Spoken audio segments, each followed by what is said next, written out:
ఏది జరిగినా GO number 5 రద్దు చేసి మనకు కావాల్సినట్టు అంటే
సార్ నమస్కారం సార్ అందరికీ. మేము గ్రామ వార్డు సచివాలయం కడప మండలం ఉద్యోగులం సార్. మేము 2019 నుంచి ఇప్పటి వరకు కంటిన్యూస్గా చేస్తూ ఉన్నాం సార్.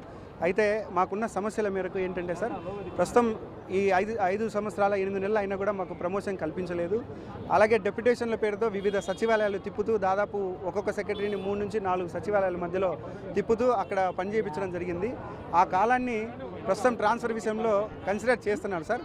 కన్సిడర్ చేసి ట్రాన్స్ఫర్ చేస్తున్నారు. అలాగే మాకు ట్రాన్స్ఫర్లో భాగంగా ఈ వేరే మండలాలు వేయడము లేదా వేరే యూఎల్బీ పట్టణాల్లో వేయడం అన్నది మాకు చాలా అడ్డంకి సార్. ఎందుకంటే మేము ఇప్పటికే మా కుటుంబాలని పిల్లల్ని స్కూల్లో జాయిన్ చేయించడం, ఇక్కడ రెంట్ తీసుకోవడం జరిగింది సార్. కాబట్టి ఇప్పటికిప్పుడు ట్రాన్స్ఫర్ చేయడం వల్ల మేము చాలా ఇబ్బంది పడతాము. తదుపరి సార్ డెప్యుటేషన్ల పేరుతో మాకు ట్రాన్స్ఫర్ చేసి వేరే మండలాల్లో పోస్టింగ్ ఇవ్వడం వల్ల ఆ కాలాన్ని కన్సిడర్ చేయొద్దని గౌరవంగా అడుగుతున్నాం సార్. అలాగే మాకు ప్రస్తుతం మా ముందున్న డిమాండ్స్ ఏంటంటే సార్, గత 6 సంవత్సరాలు మేము ఇక్కడే ఈ మండలంలోనే ఉండి సేవ చేయడం వల్ల మాకు ఈఎల్బీని మాత్రమే కన్సిడర్ చేస్తూ మాకు ట్రాన్స్ఫర్ చేస్తున్నారు సార్. మొట్టమొదటగా మాకు ప్రమోషన్లు ఇచ్చి మాత్రమే ట్రాన్స్ఫర్ చేయమని అడుగుతున్నాం సార్. అలాగే మేము ప్రొబేషన్ తర్వాత 9 నెలలు ప్రొబేషన్కి ముందు 9 నెలలు నష్టపోయినాం సార్. దానికి సంబంధించి మాకు నోషనల్ ఇంక్రిమెంట్ అడుగుతున్నాం సార్. ఇప్పటికే పలుమార్లు ప్రభుత్వానికి చెప్పాం సార్, కానీ నోషనల్ ఇంక్రిమెంట్ ఇవ్వడానికి ప్రభుత్వం ఎక్కడ ఒప్పుకోవట్లేదు. దయచేసి ఈ విషయాన్ని పరిగణించమని కోరుతున్నాం సార్.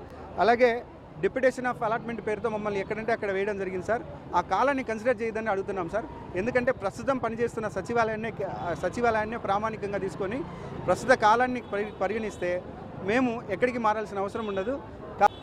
లోకల్ మండలాల్లోనే మాకు పోస్టింగ్ ఇవ్వమని కోరుతున్నాం సార్.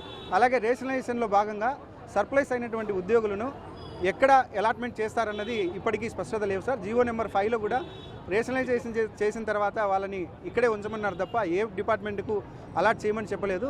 కావున రేషనలైజేషన్ ప్రక్రియలో భాగంగా మిగిలిన ఉద్యోగులను ఎక్కడ అలాట్ చేస్తారు, ఏ డిపార్ట్మెంట్లో పెడతారన్నది పరిశీలించి మాకు స్పష్టంగా ముందుగా చెబితేనే ఈ ట్రాన్స్ఫర్కి తప్పకుండా మేము ఎక్కడ పెడితే అక్కడికి వెళ్తామని మనపూర్వకంగా అడుగుతున్నాం సార్. నమస్కారం అండి. సచివాలయ ఉద్యోగస్తులు 2019 నుంచి ఇప్పటి వరకు 5 ఏళ్ళు పూర్తయింది. అయితే మాకు ఇంతవరకు ఇవ్వాల్సినటువంటి నోషనల్ ఇంక్రిమెంట్లు కానీ, అరియర్స్ కానీ, డిఏలు కానీ ఇంతవరకు కూడా ఆ చెల్లింపులు ఏవీ రాలేదు. ప్లస్ అసలు ప్రమోషన్ ఫస్ట్ ఇవ్వాలి, ప్రమోషన్ ఛానల్ అనేది ఓపెన్ చేయాలి, ప్రమోషన్ ప్రయారిటీ సీనియారిటీ లిస్ట్ ఏమన్నా ఇచ్చిన తర్వాతే మనకు ట్రాన్స్ఫర్స్ కానీ తర్వాత రేషనలైజేషన్ కానీ జరగాలి. సో ఇవేవీ లేకుండా కొద్దిగా దయచేసి మా యొక్క విన్నపాలన్నిటినీ ప్రభుత్వం కన్సిడర్ చేయాలని కోరుకుంటున్నాను. ముఖ్యంగా జీవో నెంబర్ 5ని రద్దు చేయాలి. ఎందుకంటే దానివల్ల మేము ఎంతో నష్టపోతాము. ప్రతి పని కూడా సచివాలయం మీదే ఆధారపడి ఉంది. ప్రభుత్వం మొత్తం కూడా అది అందరికీ తెలిసిన విషయమే, అందరికీ విదితమే. సచివాలయ వ్యవస్థ అనేది ఎందుకు తీసుకొచ్చారు? ప్రజల వద్దకి పరిపాలన. సో ప్రజలకి మేము అందుబాటులో ఉండాలి అంటే మా యొక్క విన్నపాలు కూడా ప్రభుత్వం ఖచ్చితంగా కన్సిడర్ చేయమని మేము విన్నవించుకుంటున్నాం. మా డిమాండ్స్ వచ్చి ట్రాన్స్ఫర్స్ కంటే ముందు ప్రమోషన్ ఛానల్ ఇవ్వాలి, ప్రమోషన్ సీనియారిటీ లిస్ట్ ఇవ్వాలి, నోషనల్ ఇంక్రిమెంటు, డిఏలు, అరియర్స్ ఏ ఉన్నా కూడా అవన్నీ క్లియర్ చేయాలి. ఆ తర్వాత జీవో నెంబర్ 5ని వెంటనే రద్దు చేయాలి. మా యొక్క ప్రధానమైన డిమాండ్స్ ఏంటి అంటే జీవో నెంబర్ 5ను దయచేసి దీన్ని ఇంకో విధంగా చేయాలని మేము కోరుకుంటా ఉన్నాము.